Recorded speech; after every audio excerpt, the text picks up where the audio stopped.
കെട്ടിയവൻ നാട്ടിലില്ല എന്ന് തോന്നുന്നു. പട്ടണോ എന്ന് പറയുന്നുണ്ട്. ഫാത്തിമ ഹംസാക്ക ഇന്ന് ശ്രുതിയില്ല എന്ന് പറയുന്നുണ്ട്. അതെ അതെ, ശരി. ശരിക്കും ഞാൻ ഹംസാക്കാക്ക് വേണ്ടി ആ കരയാനും പറയാനും ഒന്ന് ഒന്ന് പാടി നോക്കട്ടെ കേട്ടോ. പിച്ച് വരുമെന്ന് അറിയാലോ. ശരിക്കും ഞാനൊന്ന് പാടി നോക്കണേ.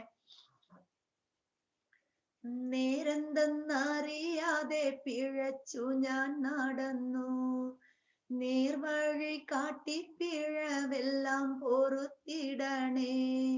നീറുന്ന മനസ്സിൽ നീ കുളിർ വീശിത്തരണേ. നിഴമത്തും റഹ്മത്തും നിറയ്ക്കെന്റെ പരനെ, പരമദയാപരനായൊരു സുബ്ഹാനെ. എൻ ഖൽബിനുള്ളിൽ പടരും വേദന തീർക്കിനി റഹ്മാനെ. അല്ലാഹുവല്ലാതാരുമില്ലൊരു രക്ഷ എനിക്ക്, ആദിയോനെ ഇന്നെനിക്ക്.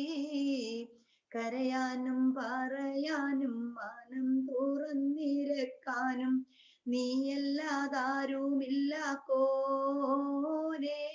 എന്റെ കരളിന്റെ ഒരുക്കങ്ങൾ അറിഞ്ഞു നീ അനുഗ്രഹം ചൊരിയണമെന്റെ തമ്പുരാനേ. കരയാനും പറയാനും മനം തുറന്നിരക്കാനും